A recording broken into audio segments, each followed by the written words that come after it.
রহমত পূর্ণ হোক প্রভাত আমার, তাহাজ্জুদ আর ফজরের অভ্যাস আছে যার, রহমত পূর্ণ প্রভাত হয় তার।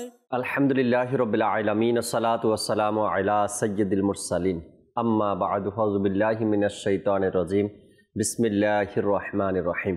আসসালাতু ওয়াসসালামু আলাইকা ইয়া রাসূলুল্লাহ ওয়া আলা আলিকা ওয়া আসহাবিকা ইয়া হাবিবাল্লাহ। আসসালাতু ওয়াসসালামু আলাইকা ইয়া নবিয়াল্লাহ ওয়া আলা আলিকা ওয়া আসহাবিকা ইয়া নূরাল্লাহ। মাদানী চ্যানেলের দর্শক শ্রোতা, আলহামদুলিল্লাহ আবার উপস্থিত হয়েছি রহমতপূর্ণ প্রভাত অনুষ্ঠান নিয়ে। যে যেখান থেকে আমাদের অনুষ্ঠান দেখছেন, দূরে কিংবা কাছে, দেশে কিংবা প্রবাসে, সকল দর্শককে জানাই আন্তরিক মোবারকবাদ।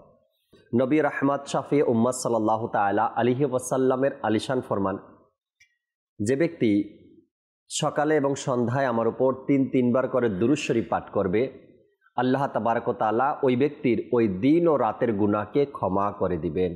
সাল্লু আলাল হাবিব সাল্লাল্লাহু তাআলা আলা মুহাম্মদ সাল্লাল্লাহু তাআলা আলাইহি ওয়াসাল্লাম। দর্শক শ্রোতা, রহমতপূর্ণ প্রভাত অনুষ্ঠানে আল্লাহ চাই ইনশাআল্লাহ তাবারক ওয়া তাআলা আজকে কোরআনে পাকের তেলাওয়াত শুনবো, তার তরজমাও দেখব। এরপরে হামদে বারি তাআলা, নাতে রসুলে মকবুল সাল্লাল্লাহু তাআলা আলাইহি ওয়াসাল্লামও সবাই মিলে শুনবো। আর আল্লাহ চায় একটি বিষয় নিয়েছে আজকে আলোচনা করার জন্য, নেকির দাওয়াত দেওয়ার জন্য, ভালো কিছু কথা আপনাদের পর্যন্ত পৌঁছানোর উদ্দেশ্যে ইনশাআল্লাহ তাবারক ওয়া তাআলা ওই বিষয় নিয়ে আলোচনা করবো। মোবাইল থেকে শুনবো বিশেষ কিছু কথা কোরআন ও হাদিসের।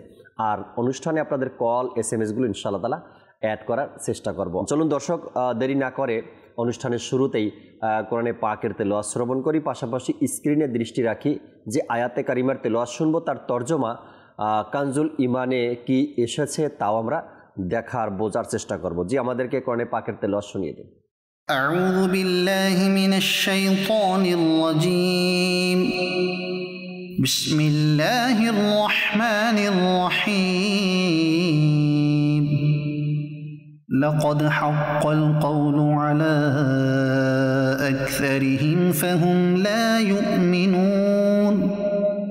ইন্না জাআলনা ফি আ'নাকিহিম আগলালান ফাহিয়া ইলাল আযকানি ফাহুম মুকমাহুন। وجعلنا من بين أيديهم سدا ومن خلفهم سدا فأغشيناهم فهم لا يبصرون. صدق الله العظيم.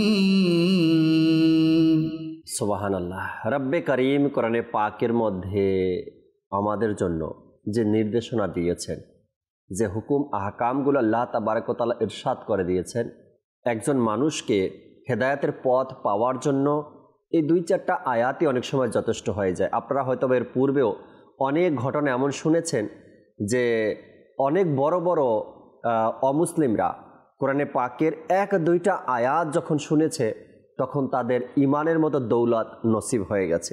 এখন যে আমরা কোরআনে পাকের তেলাওয়াত শুনলাম, এর মধ্যে একটি আয়াতের কিছু অংশ এভাবে ছিল, নিশ্চয়ই আমি তাদের গলায় বেড়ি পরিয়ে দিয়েছি থুতনি পর্যন্ত, ফলে তারা ঊর্ধ্বমুখী হয়ে আছে।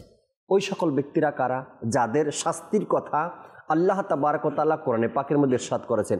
এখন ওই গুনাহগার, ওই নাফরমান ব্যক্তির কথাই এখানে উল্লেখ করা হয়েছে, যারা আল্লাহ তাবারক ওয়া তাআলার নাফরমানি করেছে, আল্লাহ তাআলার অবাধ্য হয়েছে। যখন ওই গুনাহে যারা জর্জরিত, ওই সকল ব্যক্তিরা যখন এই আয়াতে কারিমার তর্জমা পড়ে বা আয়াতে কারিমা শুনে, তখন তারা আল্লাহ তাআলার ভয় তাদের অন্তরে কাজ করে। আমিও তো এই গুনায় নিমজ্জিত রয়েছি, আমিও তো এই গুনায় লিপ্ত রয়েছি, আর এই আযাবের কথা আমি গুনাহগারের জন্য।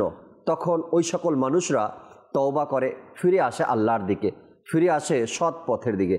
আল্লাহ তাআলা আমাদেরকে সঠিকভাবে কোরআন পড়া এবং কোরআনের হুকুম অনুযায়ী নিজের জীবনকে গড়ে তোলার সে তৌফিক আল্লাহ আমাদেরকে দান করুক। চমৎকার এক বিষয় আজ দর্শক নিয়েছি অনুষ্ঠানে আলোচনা করার জন্য। প্রায় সময় এই বিষয় নিয়ে আলোচনা হয়, অনেকবার আলোচনা আপনিও শুনেছেন, বারবার শুনতে থাকা উচিত, এই জন্য যেন আমরা ঘরের মধ্যে যে দা ব্যবহার করি, যেটা দিয়ে তরকারি বা মাছ কোটা হয়, এটা 2, 4, 6 মাস যাওয়ার পর আবার কিন্তু ধারালো করতে হয়। কেন? অনেক সময় মরিচা পড়ে যায়, অনেক সময় কিছুদিন ব্যবহার না করার কারণে সেটার যে আপনি ধারালো করেছিলেন সেটা নষ্ট হয়ে যায়। আগের মতো তরকারি, মাছ, গোশ কাটতে পারেন না। ধর্মীয় কথাগুলো বারবার শুনতে থাকা উচিত। আপনি একবার শুনছেন, হয়তো সপ্তাহখানিক পার হয়ে গেছে, 1 সপ্তাহ পার হয়ে যাওয়ার পরে ওই কথাটা আপনি ভুলে গেছেন, আবারও সেই কাজে লিপ্ত, যেই কাজ থেকে আপনি তওবা করেছিলেন, যেই কাজটা করার জন্য আপনি 100% নিয়ত করেছিলেন, ওই কাজটা আবার সেই নিয়তটা আপনি ভুলে গেছেন 1 মাস 2 মাস অতিবাহিত হওয়ার কারণে। এই জন্য ধর্মীয় হুকুম হাকামগুলো, ধর্মীয় বিষয়গুলো, এগুলো বারবার শুনতে থাকা উচিত, যেন অন্তরের মধ্যে গেঁথে যায়। আর সমাজের জন্য তো আরও বেশি ভালো। ধৈর্য এবং সবর এই বিষয়টি নিয়ে কোরআনে পাকে অসংখ্য আয়াতে কারিমা, প্রায় নবী আলাইহিস সালাতু ওয়াস সালামদের ধৈর্যের কথা কোরআনে পাকের মধ্যে উল্লেখ করা হয়েছে, এবং সাহাবা একরাম আলাইহিমুর রিদওয়ানদেরও ধৈর্যের কথা আল্লাহ নবী সাল্লাল্লাহু তাআলা আলাইহি ওয়াসাল্লাম ইরশাদ করেছেন। আবার নবী করিম সাল্লাল্লাহু তাআলা আলাইহি ওয়াসাল্লামের ধৈর্যের কথা কোরআনে পাকের মধ্যে এসেছে, হাদিসে মোবারকার মধ্যে এসেছে, সাহাবা একরামের বাণী থেকেও আমরা পাই নবী করিম সাল্লাল্লাহু আলাইহি সাল্লামের ধৈর্যের কথা। আর সেই ধৈর্যের এক মহান পরিচয় আজ সমাজের মধ্যে তুলে ধরে। তবে আজ এই বিষয় নিয়ে নয়, কারবালাওয়ালাদের ধৈর্য নিয়ে নয়, আল্লাহ তাআলা কোরআনে পাকের মধ্যে এবং বিভিন্ন নবীগণ আলাইহিমুস সালামদের ধৈর্যের কথা, আমার নবী সাল্লাল্লাহু আলাইহি সাল্লামের ধৈর্য এবং সাহাবা একরামের ধৈর্য, আউলিয়া একরামের ধৈর্য নিয়ে আজ আলোচনা করার ইচ্ছা আছে ইনশাআল্লাহ তাবারক ওয়া তাআলা। বিষয় নিয়েছি ধৈর্য। যার যত বেশি ধৈর্য, সে আল্লাহ তাআলার পক্ষ থেকে তত বেশি নিয়ামত পেয়েছে। যার যত বেশি ধৈর্য, ওই ব্যক্তি আল্লাহ তাআলার দরবারে তত বেশি প্রিয় হয়েছে। যার যত বেশি ধৈর্য, ওই ব্যক্তি মানুষের কাছে তত বেশি সম্মানিত হয়েছে। শুধু এখানেই শেষ নয়, ইনশাআল্লাহ তাবারক ওয়া তাআলা অনেক কথা, অনেক আলোচনা শুনবো আজ অনুষ্ঠানে আল্লাহ চায়। চলুন এর আগে সাকিব রেজা ভাই আমাদের সাথে আছেন, আমরা একটি হামদে বারি তাআলা শ্রবণ করি অনুষ্ঠানে। এরপর আজকের যে বিষয় নিয়েছে, এ বিষয় নিয়ে মোবাল্লিগে দাওয়াত ইসলামী আমাদের হাসান আত্তারি ভাই আমাদের সাথে আছেন, মুত্তালিব ভাইও জয়েন করবেন, তাদের থেকে গুরুত্বপূর্ণ আলোচনাগুলো শুনবেন ইনশাআল্লাহ তাবারক ওয়া তাআলা। জি সাকিব ভাই, আল্লাহ তাআলার প্রশংসা, হামদে বারি তাআলা শুনিয়ে দিন আমাদের। ইসলাম ভাইরা, আমাদের চ্যানেল দর্শকবৃন্দ, আমরা হামদে বারি তাআলা শোনার পূর্বে ভালো ভালো নিয়ত করে নিই আল্লাহ পাক ও তার প্রিয় নবী হুজুরে পাক সাল্লাল্লাহু আলাইহি ওয়াসাল্লামের সন্তুষ্টি অর্জনের নিয়তে হামদে বারি তাআলা শুনবো ইনশাআল্লাহুল কারীম। আসুন আমরা দুরূদ শরীফ পাঠ করে নিই। সাল্লি আলা রাসূলিনা সাল্লি আলা হাবিবিনা সাল্লি আলা মুহাম্মাদিন পড়িয়ে সাল্লি আলা রাসূলিনা সাল্লি আলা মুহাম্মাদিন। সারা জগতের প্রাণে তুমি, সারা জগতের প্রাণে তুমি,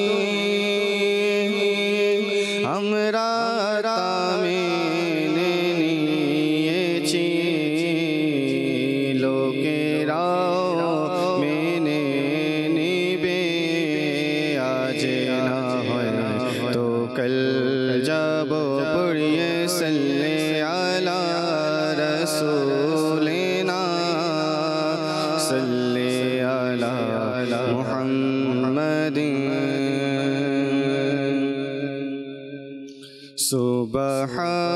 সুবহানাল্লাহ সুবহানাল্লাহ সুবহানাল্লাহ সুবহানাল্লাহ সুবহানাল্লাহ সুবহানাল্লাহ। হে খালিক মালিক রব মহান, সুবহানাল্লাহ সুবহানাল্লাহ। তুমি স্রষ্টা আমি বান্দা তোমার, সুবহানাল্লাহ সুবহানাল্লাহ। পাখিরা গুণগান করে তব প্রেমে, শান্তি প্রশান্তি তব নামে পাখিরা গুণগান করে তব প্রেমে মনের শান্তি প্রশান্তি তব নামে উৎসর্গ আমার প্রাণ নামে তোমার উৎসর্গ আমার প্রাণ নামে তোমার সুবহানাল্লাহ সুবহানাল্লাহ সুবহানাল্লাহ সুবহানাল্লাহ আমি পাপে করি তুমি মাফে করো আমি জুলুম করি তুমি দয়া করো আমি পাপে করি তুমি মাফে করো আমি জুলুম করি তুমি দয়া করো ঘিরে আছে জগৎ জুড়ে দয়া তোমার ঘিরে আছে জগৎ জুড়ে দয়া তোমার সুবহানাল্লাহ সুবহানাল্লাহ সুবহানাল্লাহ সুবহানাল্লাহ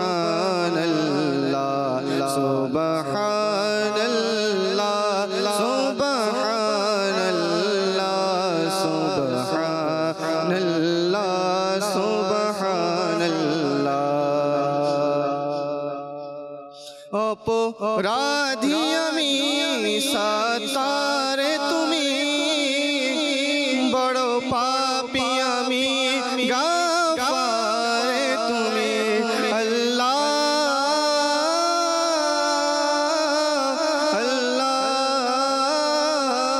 আল্লাহ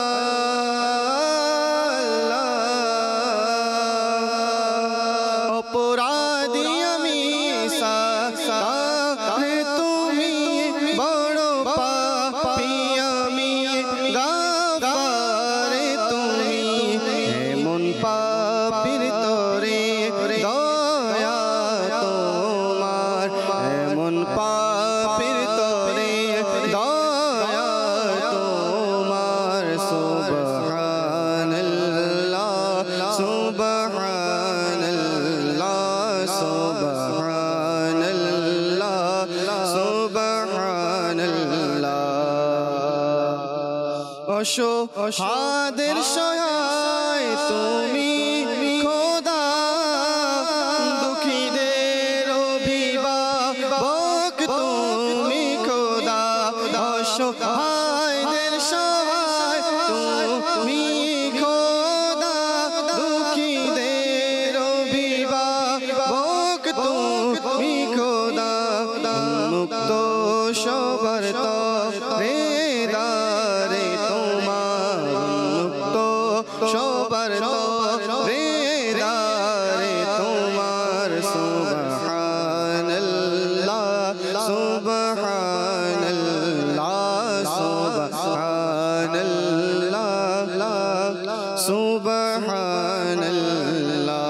সুবহানাল্লাহ সুবহানাল্লাহ সুবহানাল্লাহ সুবহানাল্লাহ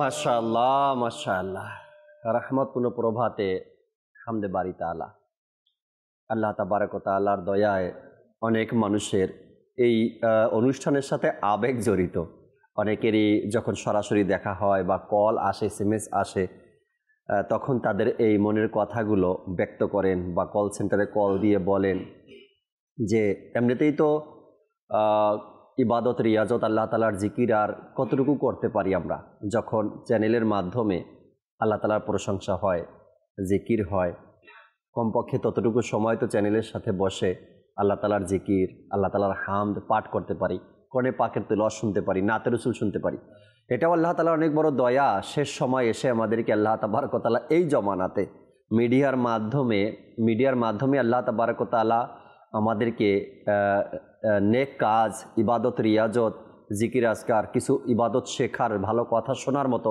সেই ব্যবস্থা দাওয়াত ইসলামী আমাদেরকে করে দিয়েছেন আলহামদুলিল্লাহ। দর্শক, যে বিষয় নিয়েছি আমরা ধৈর্য, আর এ নিয়ে আলোচনা করব ইনশাআল্লাহ তাবারাক ওয়া তাআলা।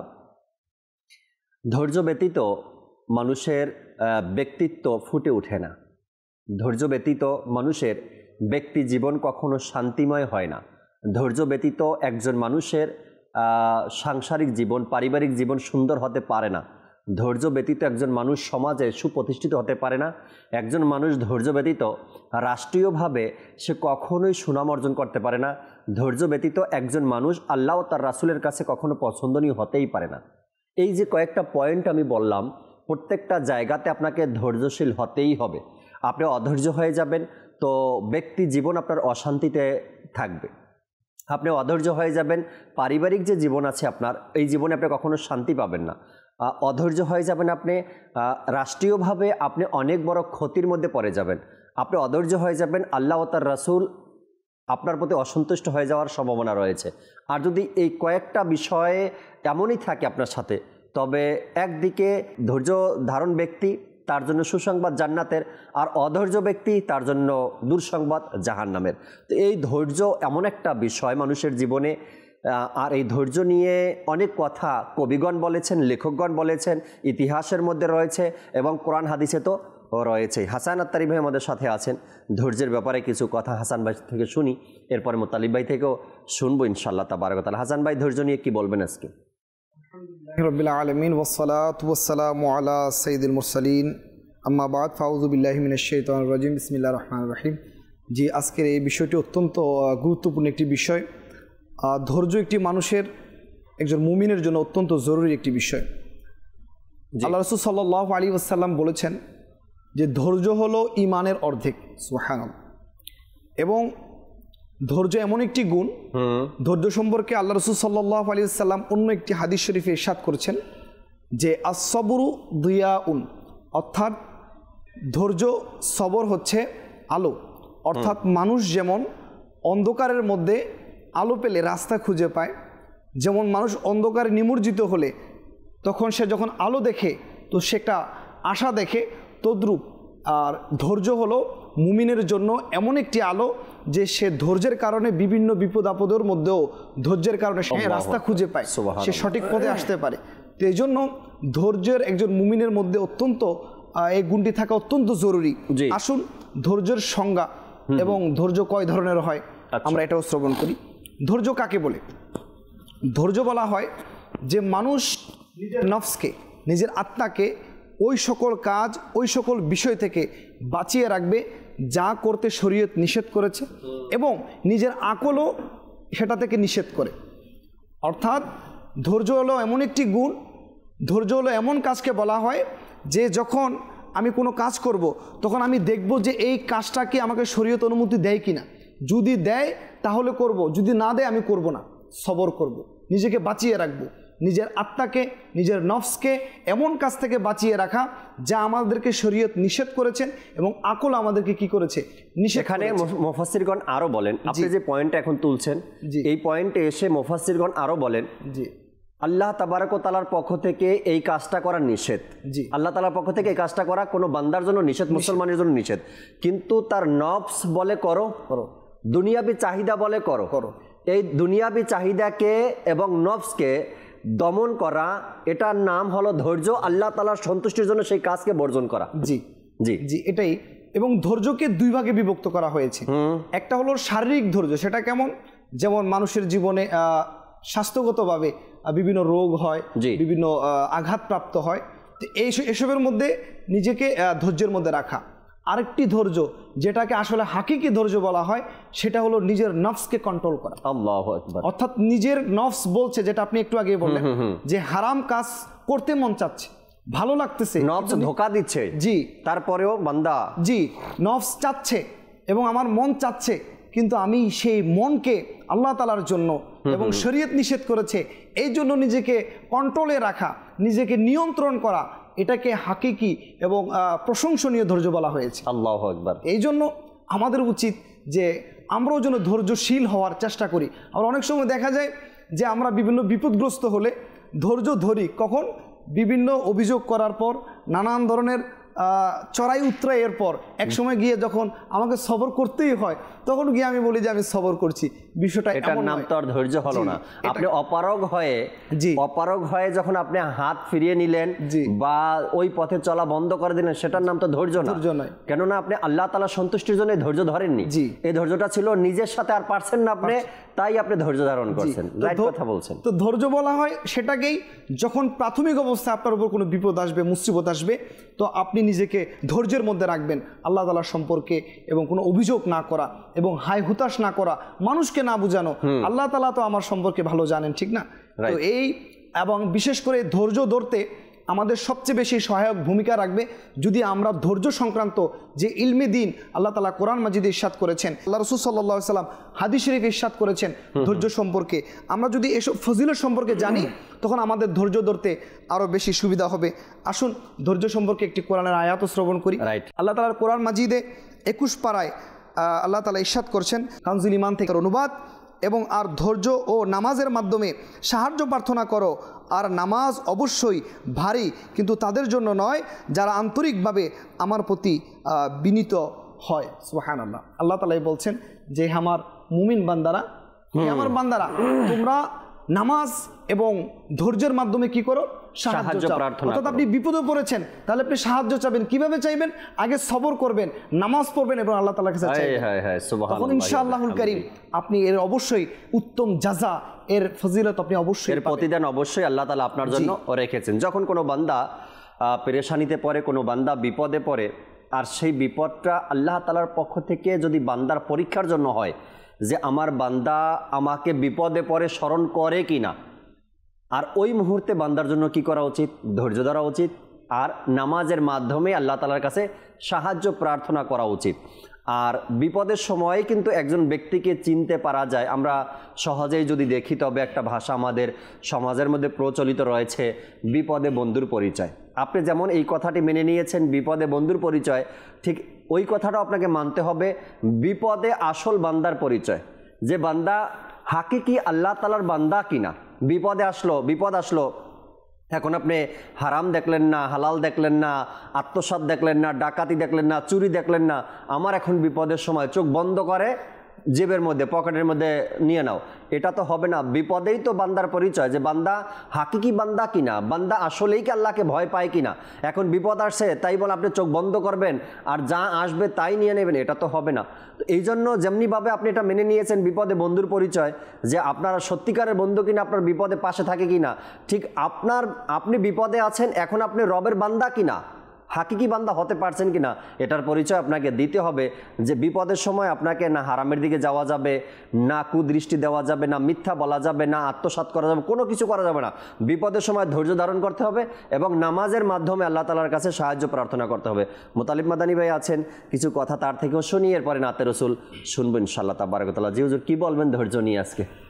আলহামদুলিল্লাহি রাব্বিল আলামিন ওয়াসসালাতু ওয়াসসালামু আলা সাইয়্যিদিল মুরসালিন, আম্মা বা'দ, ফাআউযু বিল্লাহি মিনাশ শাইতানির রাজিম, বিসমিল্লাহির রহমানির রহিম। ধৈর্য ইনশাআল্লাহ চমৎকার আলোচনা হচ্ছে। ধৈর্য এরকম একটা বিষয় যা আল্লাহ পাক তার সকল নবীগণদের মধ্যে দিয়েছিলেন, এবং সকল নবীদের অন্যতম একটি বৈশিষ্ট্য ছিল ধৈর্য।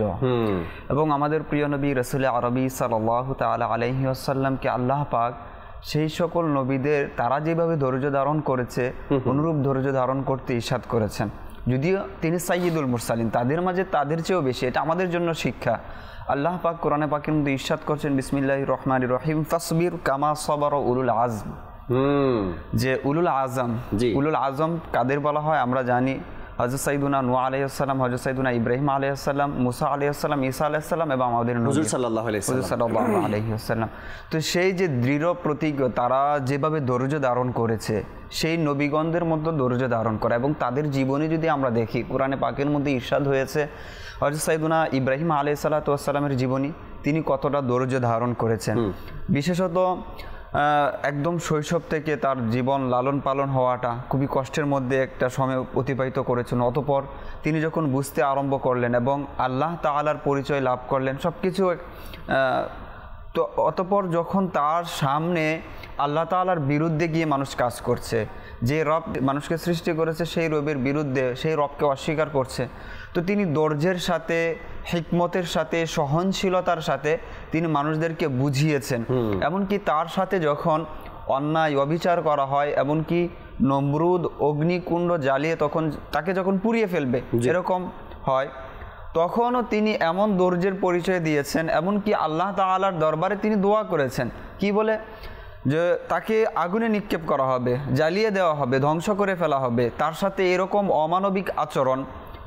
তো তারপরও তিনি যে ধৈর্যের পরিচয় দিয়েছেন, তিনি আল্লাহ তাআলার কাছে দোয়া করলেন যে তাকে আগুনে নিক্ষেপ করা হবে। ওই মুহূর্তে আল্লাহ তাআলার কাছে বলছেন, হে আল্লাহ, যারা আমার অনুসরণ করেছে তারা তো আমার দলভুক্ত, তারা তো সফলকাম, তারা তো হেদায়েত প্রাপ্ত, তারা তো সঠিক রাস্তা পেয়ে গেছে। ওমান আসনি, কিন্তু যারা আমার অবাধ্য হয়েছে, যারা তোমার দাওয়াত আমি তাদের নিকট যখন আমি দিয়েছি সেটাকে অস্বীকার করেছে, অবজ্ঞা করেছে, এমনকি এই মুহূর্তে তারা আমাকে আগুনে নিক্ষেপ করছে, তুমি তাদেরকে শাস্তি দিও না।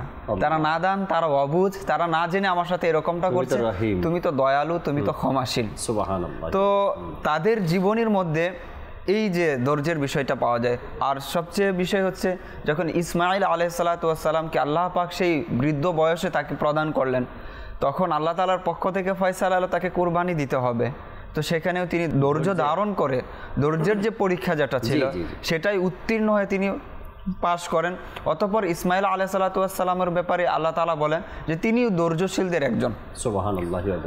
অনুরূপভাবে যদি আমরা দেখি নূহ আলাইহিসসালামের জীবনী, তিনি যে কতভাবে তার উম্মতকে দাওয়াত দিয়েছেন, কখনো প্রকাশ্যে, কখনো একাকী, কখনো গোপনে, যত ধরন আছে। যে সূরা নূহের মধ্যে আমরা যদি দেখি, সেখানে আল্লাহ পাক বিষয়গুলো উল্লেখ করেছেন যে নূহ আলাইহিস সালাম তার উম্মতকে কিভাবে দাওয়াত দিয়েছেন, দাওয়াত প্রদান করেছেন, এবং সেই দাওয়াতের প্রেক্ষাপটে বা উপস্থিতিতে যে সকল বিপদগুলো তারা সম্মুখীন হয়েছে বিপদের, এগুলাকেও তারা ধৈর্যের মাধ্যমেই মোকাবেলা করেছেন এবং ধৈর্যের মধ্যে তারা এই পরীক্ষাগুলো উতরিয়েছেন। অনুরূপভাবে আমরা যদি আইয়ুব আলাইহিসসালামের জীবনী দেখি, সেটা তো প্রসিদ্ধ ঘটনা, কোরআনে পাকের মধ্যে এসেছে যে আল্লাহ পাক তাকে কত ধরনের নিয়ামত দিয়েছিলেন। অতঃপর তিনি অসুস্থ হলেন, সকল নিয়ামত একে একে তার থেকে চলে গিয়েছে, কিন্তু তিনি কি করলেন?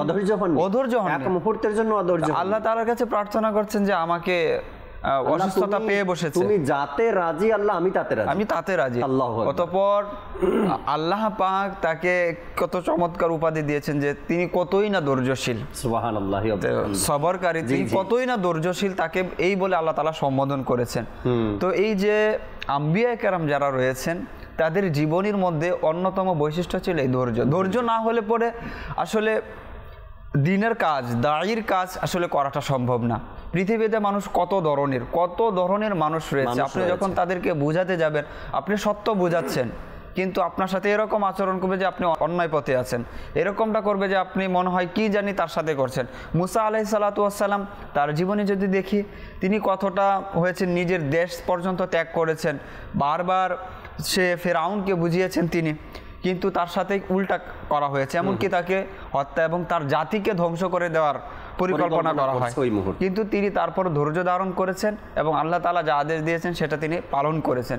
তো এই যে আম্বিয়া কেরাম যারা রয়েছে, তাদের জীবনের থেকে অন্যতম শিক্ষা নেওয়ার বিষয়টা হচ্ছে আপনি ধৈর্য ধারণ করতে হবে। ধৈর্য যদি আপনার না থাকে, আপনি সফল হতে পারবেন না। সফল হওয়ার সাথে ধৈর্যটা একদম ওতপ্রোতভাবে জড়িত। হুজুর সাল্লাল্লাহু আলাইহি ওয়াসাল্লামের জীবনী যদি আমরা দেখি, তো সেই জীবনের মধ্যে হুজুর সাল্লাল্লাহু আলাইহি ওয়াসাল্লাম এই যে ইসলাম এত সুন্দরভাবে আমাদের মাঝে এসেছে, ইসলামের শুরুটা যে হয়েছিল তখন কিন্তু খুবই একদম দুর্বল ছিল ইসলাম, বা ইসলামের লোক সংখ্যা খুবই কম ছিল। হুজুর সাল্লাল্লাহু আলাইহি ওয়াসাল্লাম যেভাবে মানুষকে নিজের কাছে এনেছেন, ইসলামকে মজবুত করেছেন, সেটার অন্যতম বিষয় ছিল ধৈর্য। হুজুর সাল্লাল্লাহু আলাইহি ওয়াসাল্লাম ধৈর্য ধারণ করেছেন এবং জীবনের শেষ পর্যায়ে যখন বিদায় হজের ভাষণ দেন, তখন যেখানে মাত্র গুটি কয়েক মানুষ ছিল, শেষ জীবনে এসে সেখানে প্রায় 1,24,000-এরও অধিক সাহাবী এই বিদায় হজের ভাষণে উপস্থিত ছিলেন। এর একমাত্র সুফল, এর একমাত্র পিছনে কারণ হচ্ছে ধৈর্য। সাল্লাল্লাহু আলাইহি ওয়াসাল্লাম ধৈর্য ধারণ করেছিলেন, অবিচল ছিলেন, অটল ছিলেন, আর বিনিময়ে এই আল্লাহ সফলতা তাআলার তিনি পক্ষ পেয়েছেন। থেকে সুসংবাদ পেয়েছেন এবং এই ধৈর্যের ফলাফল আজ পৃথিবীর সামনে, তাই না? জি। আম্বিয়া আলাইহিস সালাতু ওয়াস সালামদের আলোচনাগুলো কোরআনে পাকের মধ্যে এসেছে। নবী করিম সাল্লাল্লাহু আলাইহি সাল্লামের অসংখ্য ধৈর্যের ব্যাপারটা কোরআনে পাকের মধ্যে এসেছে। সাহাবা کرامের ধৈর্যের কথা রাসূল সাল্লাল্লাহু আলাইহি সাল্লাম নিজ জবানে বয়ান করেছেন। আমার সাহাবা کرام এভাবে ধৈর্য ধারণ করেছেন। আর সাহাবা একরামের বাণী যখন আমরা দেখি যে তাদের মধ্যে একে অপরের ব্যাপারে যে সাক্ষ্যগুলো দিয়েছেন, তাদের মধ্যে ধৈর্যের অসংখ্য প্রমাণগুলো কিতাবের মধ্যে রয়েছে। ঠিক আল্লাহওয়ালা ব্যক্তিরা আজ পর্যন্ত যাদের ইতিহাসে নাম, ওই দিকে যদি আমরা যাই তাহলে তো লং আলোচনা হবে। ওই কোরআনের আয়াত যেটা পড়েছিলাম যে ইব্রাহিম আলাইহিস সালাতু ওয়াস সালাম যে দোয়া করেছিলেন, সেটা হচ্ছে ফামান তাবিআনি ফাইন্নাহু মিন্নি ওমান আসানি ফাইন্নাকা গফুরুর রহিম। যারা আমার অনুসরণ করেছে ফাইন্নাহু মিন্নি, তারা তো আমার দলভুক্ত, কিন্তু যারা আমার অবাধ্য হয়েছে তো তাদেরকে তুমি ক্ষমা করে দাও, তাদের প্রতি তুমি দয়া করো। আল্লাহু আকবার। আর এই বিষয়ে যদি বলি ধৈর্য সম্পর্কে, কোরআনে পাকের মধ্যে আল্লাহ পাক প্রায় 70-এরও অধিক জায়গায় শুধু ধৈর্যের ব্যাপার আলোচনা করেছেন। কোথাও তো আল্লাহ তাআলা বলেছেন ওয়াস্তাঈনু বিস-সাবরি ওয়াস-সালাহ, যে সবর এবং ধৈর্যের মাধ্যমে আল্লাহ তাআলার কাছে সাহায্য প্রার্থনা করো। আল্লাহ তাআলা বলেছেন ইন্নাল্লাহা মা'আস-সাবিরিন, আল্লাহ পাক ধৈর্যশীল যারা তাদের সাথে আছেন। অন্যত্র বলেছেন অসবিরু ইন্নাল্লাহা মা'আস-সাবিরিন, ধৈর্য ধারণ করো, আল্লাহ তাআলা ধৈর্যশীলদের সাথে আছেন। তো এইভাবে বিভিন্ন জায়গায় আল্লাহ তাআলা ধৈর্যের ব্যাপারে আলোচনা করেছেন। সুতরাং মুমিন যারা রয়েছে ধৈর্যের বাইরে বা তাদের জন্য ধৈর্য অনিবার্য। এখানে একটা আমাদের জন্য অনেক বড় একটা শিক্ষার বিষয় মোতালিব ভাই। একদিকে আল্লাহ তাবারক ওয়া তাআলা নবী আলাইহিস সালাতু ওয়াস সালামদের ধৈর্যের ব্যাপারে কোরআনে পাকের মধ্যে আয়াতে কারিমে ইরশাদ হয়েছে, অপরদিকে আল্লাহ তাবারক ওয়া তাআলা আমাদেরকেও ধৈর্য ধারণ করতে বলেছেন। একদিকে তার প্রিয় বান্দারা, তার প্রিয় রসুলদের ধৈর্যের কথা আলোচনা, আর একদিকে আমাদেরকেও ধৈর্য ধারণ করার কথা বলা হয়েছে। অর্থাৎ উভয় দিকটাকে আল্লাহ তাবারক ওয়া তাআলা বান্দার সামনে রেখেছেন। এখন বান্দা চায় ধৈর্য ধারণ করে আল্লাহ তাআলার সন্তুষ্টি অর্জন করুক, আর না হয়তো অধৈর্য হয়ে শয়তানের পথ অবলম্বন করুক। যখন মানুষ অধৈর্য হয়ে যায় এরও অনেক কুফল বয়ান করা যায়। আর এই অধৈর্য ব্যক্তিদের যে তারা কখনোই সফল হতে পারে না, এর প্রমাণ কিন্তু ইতিহাসও রয়েছে এবং আপনার চোখের সামনে অধৈর্য ব্যক্তিদের কি কি কুফল রয়েছে। আল্লাহ চায় যদি সম্ভব হয় শেষের দিকে একটু অধৈর্য নিয়েও কথা বলার চেষ্টা করব। সাকিব রাজা ভাইয়ের কাছ থেকে একটি কালাম নাতে রসুলে মকবুল সাল্লাল্লাহু আলাইহি সাল্লাম আমরা শুনি, এরপর দর্শক আপনাদের কয়েকটা কল, এরপরে আলোচনায় আবারও ফিরব ইনশাআল্লাহ তাআলা। জি সাকিব একটি কালাম শোনান। শুকরিয়া তোমার সুলতান হে মদিনা ওয়ালা, শুকরিয়া তোমার সুলতান মদিনা ওয়ালা, করেছো এ পাপিকে মেহমান মদিনা ওয়ালা। শুকরিয়া তোমার সুলতান মদিনা ওয়ালা, করেছো এ পাপিকে মেহমান মদিনা ওয়ালা। ডেকেছো গুনাহগারকে মদিনাতে,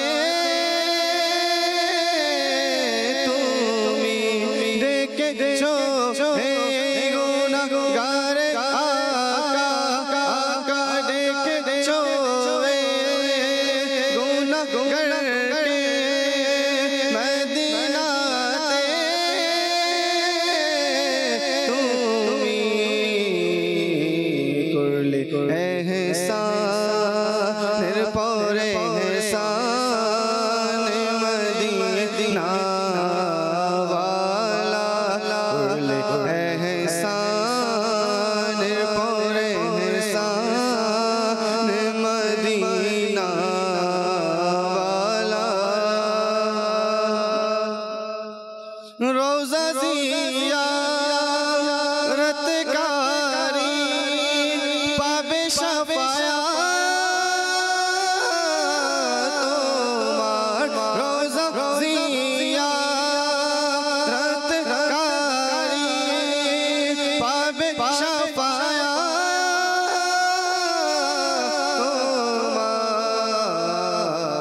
সে যে তোমারি ফরমান মদিনা ওয়ালা সে যে তোমারি ফরমান মদিনা ওয়ালা ওই চোয়ে পাপি কে মেহমান মদিনা ওয়ালা আহা যদি তোমার প্রেমে কেঁদে কেঁদে আমার যদি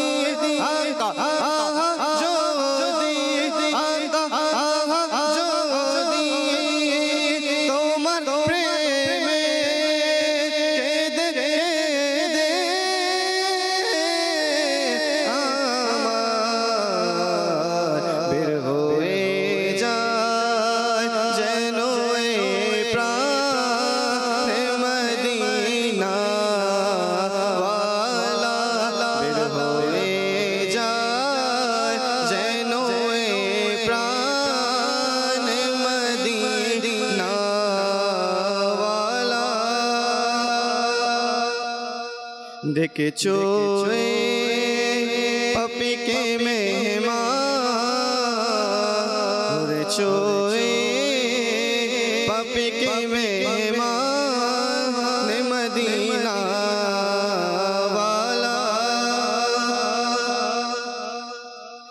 দোহাই তোমার চরণ হতে দোহাই তোমার চরণ হতে দোহাই তোমার দোহাই তোমার চরণ হতে করুণ প্রীত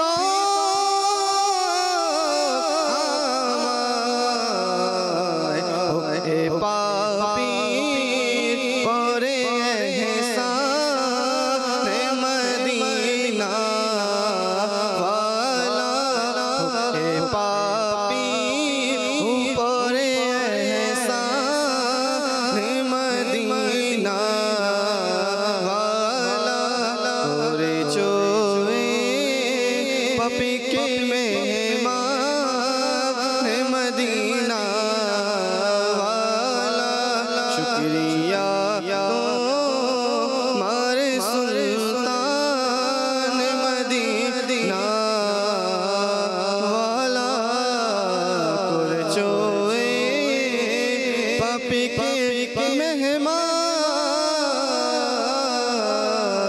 মদিনা ওয়ালা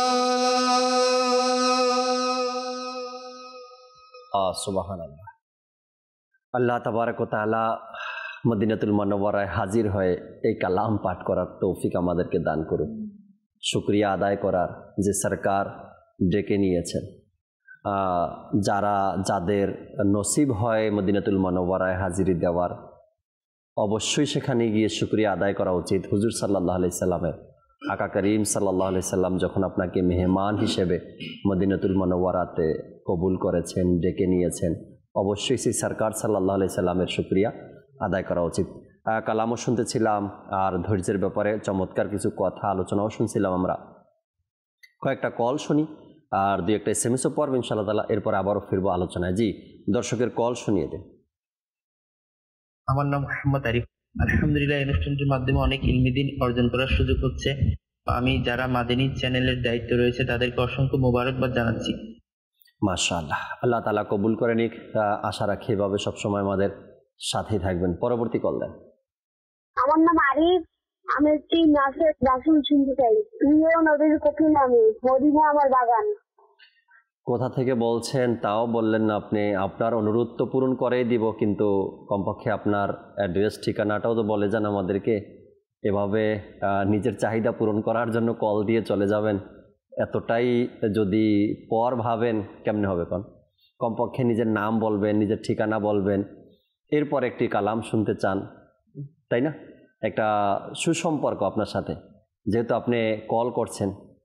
আশা রাখি ইনশাআল্লাহ তাআলা আবারও কল করবেন, তবে আপনার নাম, ঠিকানা, অ্যাড্রেস সহকারে আমাদেরকে জানাবেন ইনশাআল্লাহ তাআলা। পরবর্তী কল দেন। আমার নাম চুন্নু। এই চ্যানেলটা আমি দীর্ঘদিন ধরে দেখতেছি। চ্যানেলটা আপনার থেকে আমার ভালো লাগছে অনেক।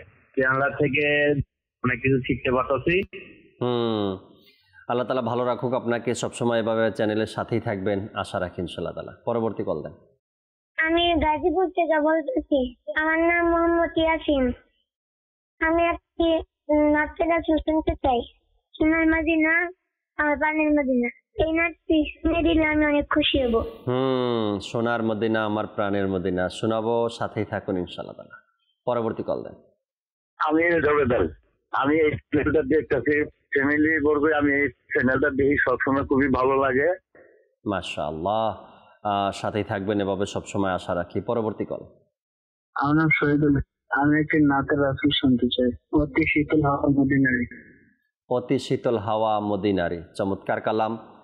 যতবার শুনবেন, যতবার শুনি ততবারই হৃদয় শীতল হয়ে যায় মদিনার শীতল হাওয়া এই কালামটি। যতটুকু সম্ভব হয় সাকিব রেজা ভাই থেকে আমরা শুনবো অনুরোধের কালামগুলো ইনশাআল্লাহ তাবারক ওয়া তাআলা।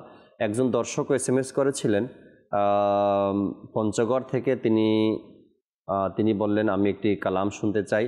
নূর নবী এসেছে, নূর নিয়ে এসেছে। তো জি হাসান ভাই, ধৈর্য নিয়ে আর কিছু যদি বলতেন। পূর্বে শুনছিলাম যে আল্লাহ তাআলা প্রত্যেক নবী থেকে অত্যন্ত ধৈর্যের পরীক্ষা নিয়েছেন। তো আমরা যারা মুমিন, আমরা যারা আল্লাহ এবং রসুলকে বিশ্বাস করি, তো আমাদেরও উচিত আমরা ধৈর্য সম্পর্কে প্রস্তুত থাকা, যে আল্লাহ আমাদেরকেও পরীক্ষা করবেন। জি, তো আসুন আল্লাহ তাআলা কোরআন মাজিদে আমাদেরকে যে পরীক্ষা করবেন তিনি আমাদেরকে বলে দিচ্ছেন। সূরা বাকারার 155 নং আয়াত আল্লাহ তাআলা ইরশাদ করছেন, বিসমিল্লাহির রহমানির রহিম, ওয়ালানাবলুওয়ান্নাকুম বিশাইইম মিনাল খাউফি ওয়াল জু' ওয়া নাকসিম মিনাল আমওয়ালি ওয়াল আনফুসি ওয়াস সামারাত ওয়া বাশশিরিস সাবিরিন। আল্লাহ তাআলা কোরআন মাজিদে বলছেন, নিশ্চয়ই তোমাদেরকে কিছু ভয় এবং ক্ষুধার মাধ্যমে কিছু সম্পদের ক্ষতি, জান এবং ফসলের ক্ষতির মাধ্যমে পরীক্ষা করব এবং ধৈর্য ধারণকারীদেরকে সুসংবাদ শুনিয়ে দিন। আল্লাহু আকবার। তো আল্লাহ তাআলা বলছেন যে আমি মুমিন বান্দাদেরকে এভাবে কি করি, পরীক্ষা করব। কিসের মাধ্যমে? তাদের সম্পদের ক্ষতি, সন্তানের ক্ষতি, সন্তান ইন্তেকাল করা, তখনও তারা ধৈর্য ধারণ করতে হবে। তখনও তারা যদি তারা ধৈর্য হারা হয়ে যায়, তো এর যে ফজিলত রয়েছে এ থেকে তারা বঞ্চিত হবে। কেমন ফজিলত? আসুন প্রিয় নবী সাল্লাল্লাহু আলাইহি ওয়াসাল্লামের একটি হাদিসে মুবারাকা শ্রবণ করি। প্রিয় নবী সাল্লাল্লাহু আলাইহি ওয়াসাল্লাম ইরশাদ করেছেন, যখন কোনো ব্যক্তির বাচ্চা মারা যায় তখন আল্লাহ তাআলা ফেরেশতাদেরকে প্রশ্ন করেন যে তোমরা কি আমার বান্দার এই বাচ্চার রূহ কবজ করেছো? ফেরেশতারা বলেন, জি রব, আমরা তার সন্তানের রূহ কবজ করেছি। আল্লাহ পুনরায় ফেরেশতাদেরকে প্রশ্ন করেন, তোমরা কি তার দিলের ফুলের রূহ কবজ করেছো? তো ফেরেশতারা উত্তর দেন, জি রব, আমরা তার দিলের যে ফুল, তার প্রিয় সন্তান, তার রূহ কবজ করেছি। এরপর আল্লাহ তাআলা ইরশাদ করেন যে সে কি বলেছে, আমার বান্দার দিলের যে ফুল তোমরা তো নিয়ে নিয়েছ। তো এই অবস্থায় সেই বান্দা কি বলেছে? তখন ফেরেশতারা বলেন যে আপনার বান্দা আপনার প্রশংসা করেছেন এবং তিনি ইন্না লিল্লাহি ওয়া ইন্না ইলাইহি রাজিউন পড়েছেন। তখন আল্লাহ তাআলা বলেন যে তার জন্য জান্নাতে ঘর বানাও এবং সেই ঘরের নাম রাখো যে প্রশংসার ঘর। আল্লাহু আকবার, সুবহানাল্লাহি ওয়া বিহামদিহি। আল্লাহ তাআলা বান্দাকে কত পছন্দ করে, তার ধৈর্যের কারণে। হ্যাঁ, এবং আল্লাহ তাআলা তার এই ধৈর্যের কারণে তাকে জান্নাতে ঘর দিচ্ছেন এবং আল্লাহ তাআলা তাকে তার প্রিয়তম বস্তুটিকে নিয়ে আল্লাহ পরীক্ষা করেছেন।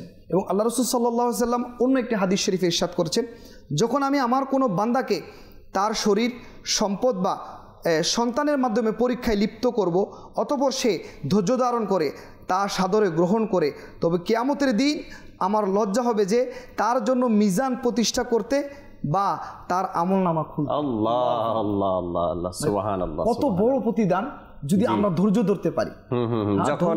যখন আল্লাহ তাআলার পক্ষ থেকে কোনো পরীক্ষা আসে, আর সেই পরীক্ষায় আপনি যেটা বললেন না যে সন্তান মারা যায়, অনেকের সাথে এই ঘটনা ঘটে। একদিন 2 দিন বয়স বাচ্চা মারা গেল, বা 2-4 বছর হওয়ার পরে বাচ্চা মারা গেল, বা 10 বছর 12 বছর বয়সে বাচ্চা মারা গেল, সন্তান মারা গেল।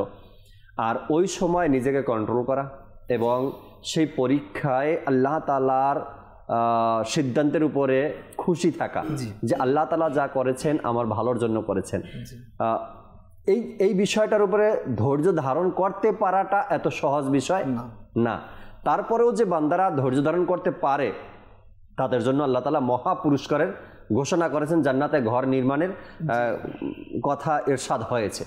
এখন বান্দা পরীক্ষার স্তর কেমন হয়ে থাকে, ধরন কেমন হয়ে থাকে, একদিক থেকে চোখের পানি ঝরতে থাকে, একদিকে বিলাপ করতে থাকে, একদিকে অভিশাপ করতে থাকে, একদিকে কারো উপরে দোষ চাপাতে থাকে, একদিকে আল্লাহর প্রতি আল্লাহর দিকে প্রশ্ন ছুড়ে দেয়। এক এক রকমের ভাবে বান্দা নিজেকে ওই সময় পরিচয় তুলে ধরে।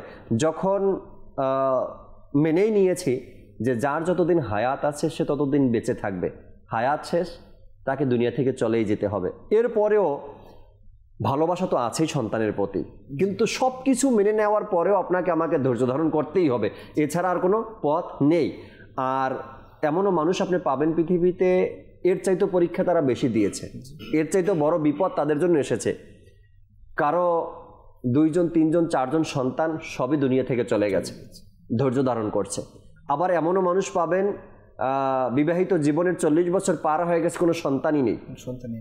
এটাও তো আল্লাহ কোরআনে পাকের মধ্যে ঘোষণা করেছেন না কি, আমি চাইলে কাউকে পুত্র সন্তান দেই, আমি চাইলে কাউকে কন্যা সন্তান দেই, আবার কাউকে দেই না।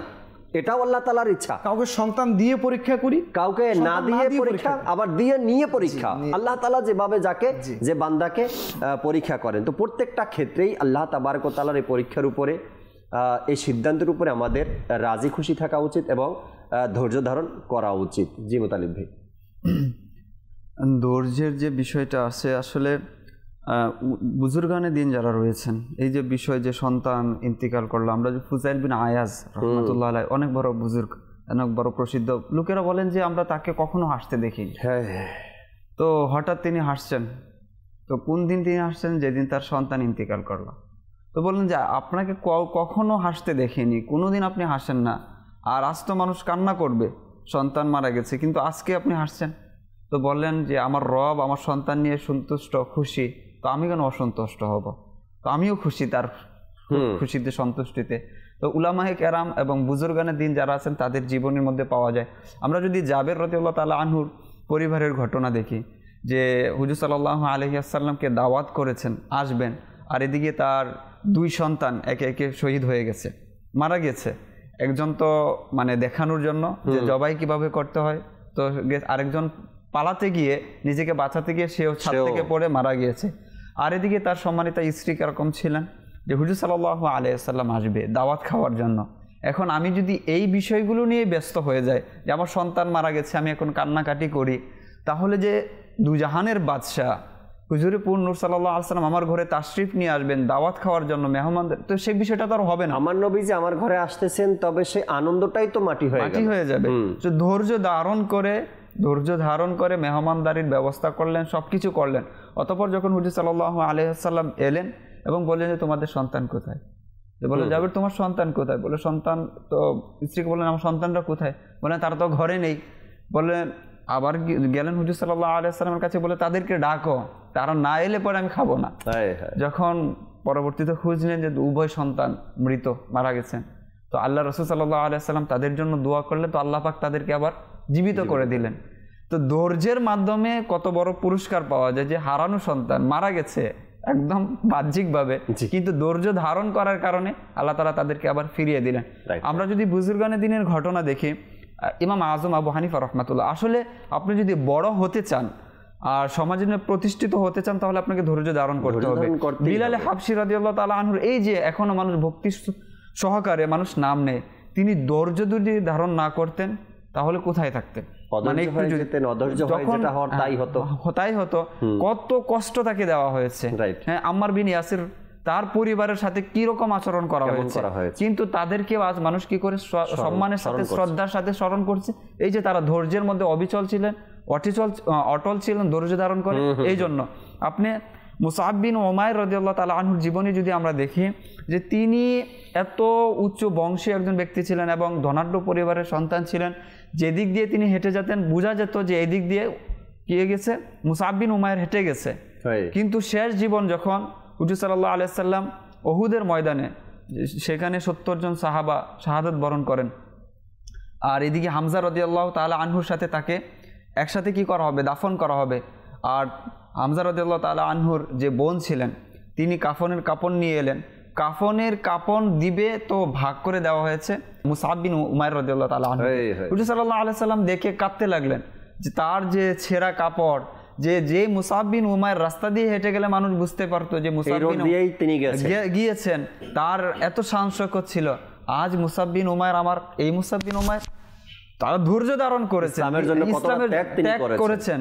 আর পরবর্তীতে হুজুর সাল্লাল্লাহু আলাইহি সাল্লাম তার জন্য কান্না করেছেন। তো এইটা হচ্ছে, এগুলো হচ্ছে আমাদের জন্য শিক্ষা। ধৈর্য ধারণ করতে হবে, বিপদ তো আসবে। এবং যে আয়াত আমার ভাই পাঠ করলেন যে আল্লাহ তাআলা আমাদেরকে পরীক্ষা করবেন, মুসলমানদেরকে পরীক্ষা করবেন, মুমিনদেরকে পরীক্ষা করবেন। হুজুর সাল্লাল্লাহু আলাইহি ওয়াসাল্লাম তো বলেছেন যে আল্লাহ পাকের পছন্দনীয় বান্দাদেরকে আল্লাহ তাআলা পরীক্ষা করবেন। তো আমাদেরকে কি করতে হবে? ধৈর্য ধারণ করতে হবে। ইমাম আযম আবু হানিফা রাহমাতুল্লাহ তাআলা আলাইহি, তিনি যুগশ্রেষ্ঠ ইমাম।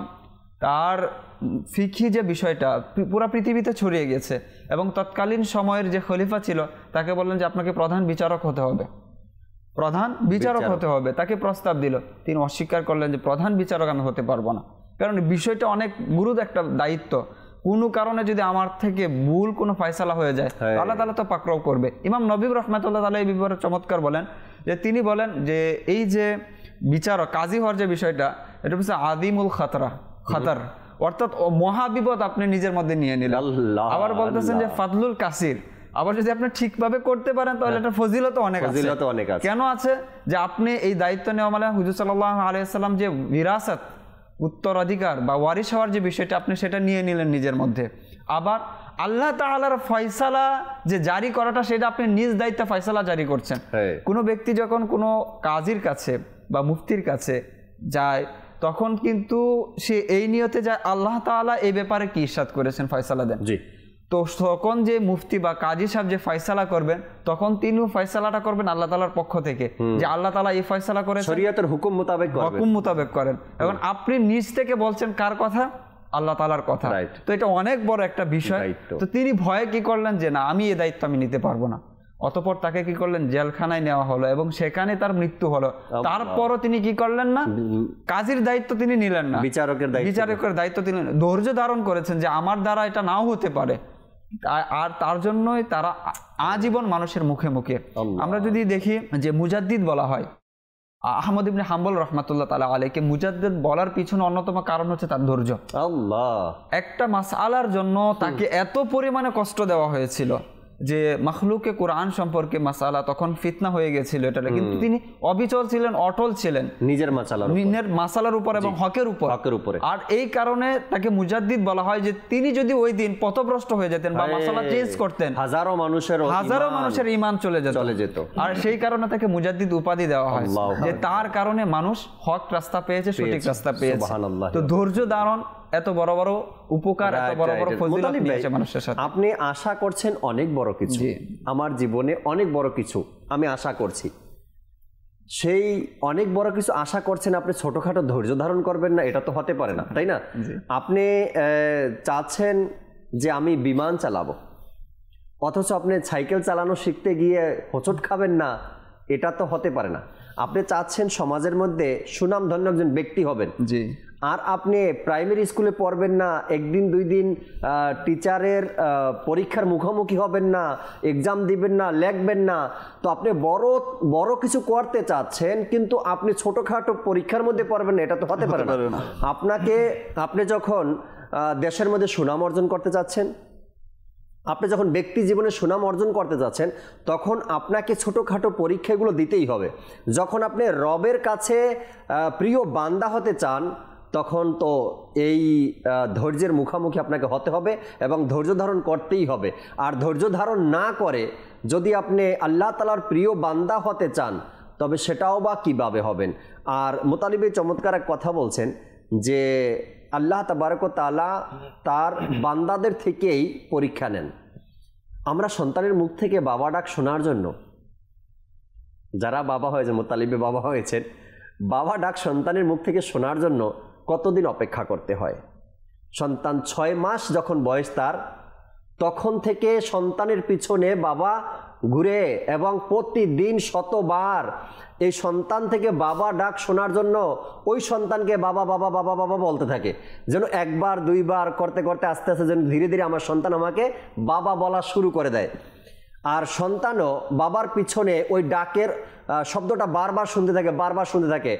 না হয়তো 6 মাস বয়সে কোনো শব্দই সন্তান আগে বলে না। অনেক সন্তানরা আছে আল্লাহ শব্দ আগে বলে, অনেক সন্তানরা আছে মা শব্দ আগে বলে, আবার অনেক সন্তানরা আছে প্রথম শব্দটাই বাবা শব্দটাই বলে।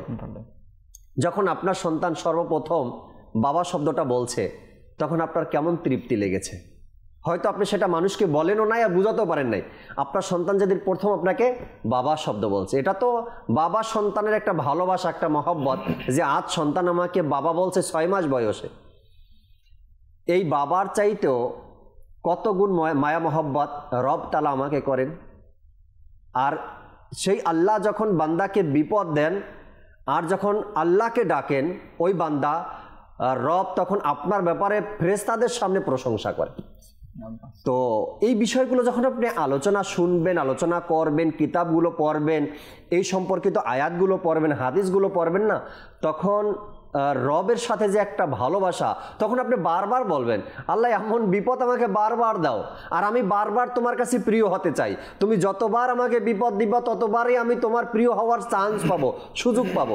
যখন আপনি এই বিষয়গুলো পড়বেন, অধ্যয়ন করবেন, তখন আপনার ভালো লাগবে। তখন আপনি নিজেই বলবেন, একটা হাদিসে পাক পড়ছিলাম আমি, যে বান্দা কিয়ামতের ময়দানে আফসোস করবে, ইস পৃথিবীতে যদি আমার কোনো দোয়াই কবুল না হইতো, তাই না?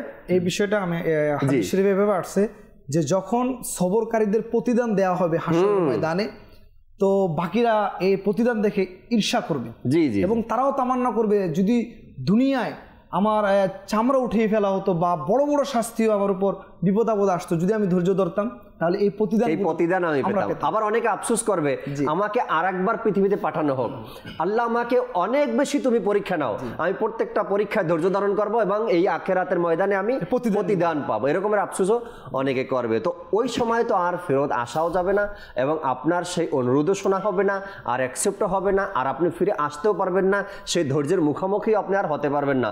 এখনই যেই সকল পরীক্ষাগুলো আছে, আচ্ছা কিছু বিপদ তো নিজের থেকেই মানুষ ইনকাম করে, অর্থাৎ কিছু বিপদ নিজে নিজেই ডেকে নেয়। এগুলো কিভাবে? আজ সমাজের মধ্যে আপনার ক্ষমতা আছে, আপনি কারো উপরে চড়াও হলেন, ক্ষমতা আছে, কারো থেকে আত্মসাৎ করলেন, যখন আপনার ক্ষমতা চলে গেল তখন সে আবার আপনার থেকে আত্মসাৎ করলো, আবার আপনার উপরে চড়াও হলো, আপনাকে মারলো, আপনাকে জেলে দিল। তখন যখন এই সময়টায় বিপদ আসে তখন তো আপনি নিজেকেই নিজে দোষারোপ করতে হবে। এটার জন্য আপনি কাউকে দোষারোপ করতে পারবেন না। অনেক সময় অভিযোগ তোলে, অনেক সময় অনেক কিছু বলে ফেলে, অনেক সময় অনেক কিছু করে ফেলে, এগুলো কিন্তু সব প্রতিদানের জন্য হবে না। এসব কিছুই প্রতিদান আপনি পাবেন না, কেননা আপনি এক সময় কারো উপরে জুলুম চালিয়েছেন, আপনার ক্ষমতা ছিল, এখন আপনার ক্ষমতা নাই, ওই সকল লোকের আপনার উপরে জুলুম চালাচ্ছে, তো এটা তো শাস্তি হয়ে গেল নিজেদের মধ্যেই, কেন এটা রবের খুশির জন্য না। আপনি যখন ক্ষমতা অর্জন করছেন সেটা নিজের জন্যই করছেন, আবার যখন সেই ক্ষমতা চলে যাওয়ার পরে যে তাদের অত্যাচারে আপনি অত্যাচারিত হচ্ছেন, সেটাও কিন্তু আপনার ক্ষমতা থাকাকালীন অবস্থায় আপনি যে মানুষের উপর অত্যাচার করছেন তারই বদলা তারা নিচ্ছে। হ্যাঁ, ওই সকল বিষয়গুলো যেটা রবের পক্ষ থেকে আসে, এই সকল বিষয় যখন আপনি ধৈর্য ধারণ করবেন তখন এর প্রতিদান আপনি পাবেন। অনেককেই বড় বড় স্ট্যাটাস দিতে দেখা যায়, অনেককেই বড় বড় কথা বলতে শোনা যায়, অনেকে লেখতে দেখা যায় যে এই প্রতিদান আমরা একদিন পাবো, এই প্রতিদান একদিন আমাদেরকে আল্লাহ দিবেন, এর সুযোগ আমরা একদিন পাবো, এর সুযোগ আল্লাহ একদিন করে দিবে। এসব ওই ক্ষেত্রে না, আজকের যে বয়ান হচ্ছে এই ক্ষেত্রে ওইসব বিষয়গুলো না, পার্থিব এবং দুনিয়াবী বিষয়, জি দুনিয়াবী বিষয়গুলো জাতি লাভের জন্য, ব্যক্তিগত লাভের জন্য, দুনিয়াবী লাভের জন্য লোভ লালসায় পড়ে, অর্থ সম্পদের ক্ষমতায় লোভে পড়ে যে সকল বিষয় আপনার সাথে ঘটছে, এগুলোর জন্য না আখিরাতে কোনো প্রতিদান আপনার জন্য। আল্লাহ তাআলা এই ব্যাপারে তো বলেছেন যে এই যে বিপদগুলো আসে এগুলো হচ্ছে মানুষের হাতের উপর। এখন একটা তো আপনি যেটা বললো ব্যক্তিগত, এবং অনেক সময় দেখা যায় যে আমরা বৈশ্বিকভাবে মহামারী, বৈশ্বিকভাবে আমরা বিপদের সম্মুখীন হই, তো এগুলো কিন্তু আমাদের অন্যতম কারণ, অর্জন আমাদের অর্জন। অন্যতম বলে যে এই যে মহামারী আমরা দেখি কয়েকদিন পর পর, বা আগুন লেগে যেতে দেখি, বা ভূমিকম্প আসে, পানিতে ডুবে যায়, চোখে তো দেখা। অন্যতম কারণ বলা হচ্ছে অশ্লীলতা। এখন আপনি বিচার করেন, বেহায়াপনা, অশ্লীলতা, আপনি একটু বিচার করেন যে এই যে মহামারী বা এই যে বিপদ, এই যে ভূমিকম্প, এগুলো হচ্ছে, এখন বলি যে আর বিপদে পড়ে গেলাম, যে মানুষ এই শহর ধ্বংস হয়ে গেল ভূমিকম্পের কারণে, আগুনে পুড়ে গেল তার ব্যবসা প্রতিষ্ঠান, কেন হচ্ছে? একটু আমরাও চারিদিকে দেখি, এগুলো আমাদের হাতের কামাই, কিন্তু হাতের কামাই। আর আল্লাহ তাআলা এটা ইরশাদ করেছেন যে যা কিছু আযাব আসতেছে বা তোমাদের বিপদ, এগুলো হাতের কামাই। আমাদের অনুরোধের কিছু কল ছিল, সাকিব রাজা ভাই যতটুকু সম্ভব হয় 1-2 পংক্তি করে যদি শোনাতেন, যে কটা কালামের পারেন। এরপর আমরা শেষ কিছু আলোচনা করে সালাতু সালাম পাঠ করব ইনশাআল্লাহ তাবারাক ওয়া তাআলা। সাল্লাল্লাহু তাআলা আলা মুহাম্মদ সাল্লাল্লাহু তাআলা আলাইহি ওয়াসাল্লাম। অতি শীতল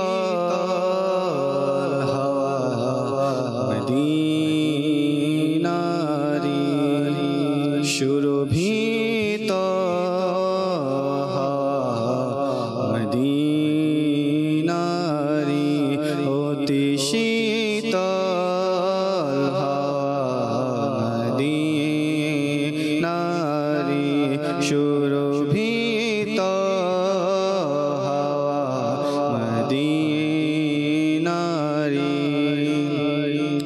অতি শীতল হাওয়া মদিনারি, অতি শীতল হাওয়া মদিনারি সুরভিত হাওয়া মদিনারি সুরভিত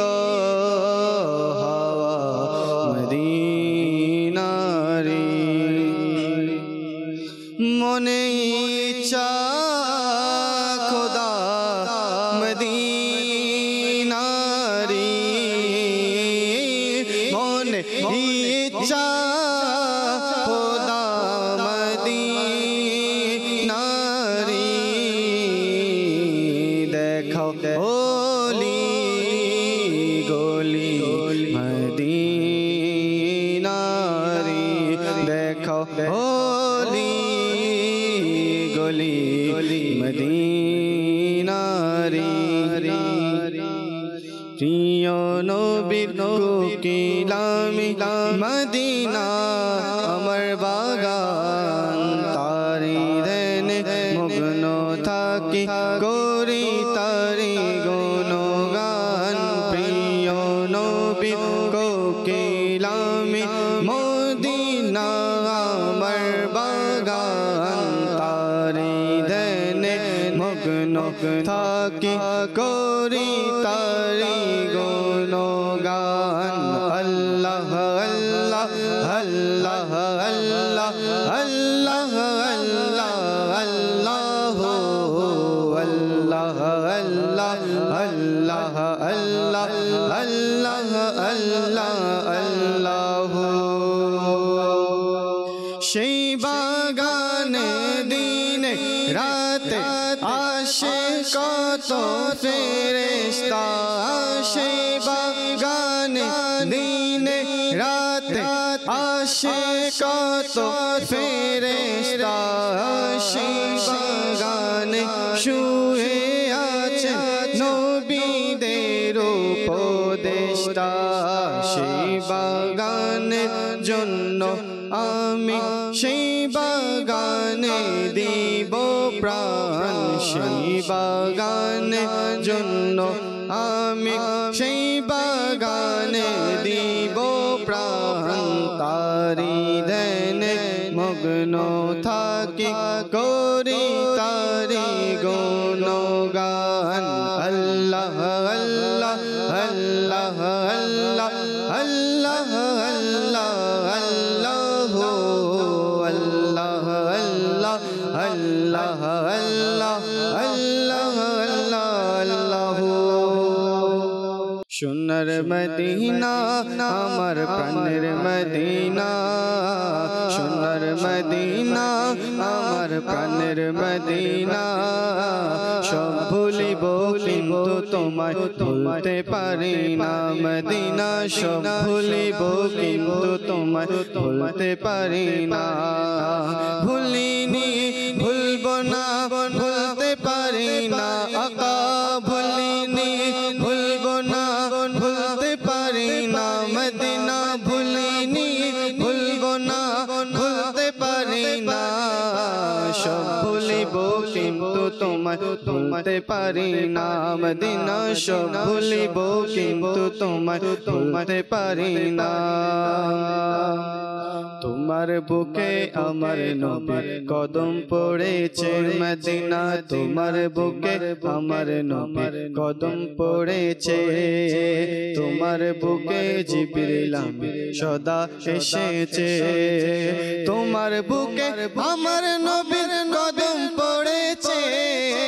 তোমার বুকে আমার নবীর কদম পড়েছে, তোমার বুকে জিবরিল সদা এসেছে। তোমার বুকে জিবরিল সদা এসেছে, তোমার বুকের প্রবাহিত নূরের ঝরনা মদিনা, তোমার বুকের প্রবাহিত নূরের ঝরনা মদিনা, তোমার বুকের প্রবাহিত নূরের ঝরনা। সব ভুলিব কিন্তু তোমায় ভুলতে পারি না মদিনা, সব ভুলিব কিন্তু তোমায় ভুলতে পারি না।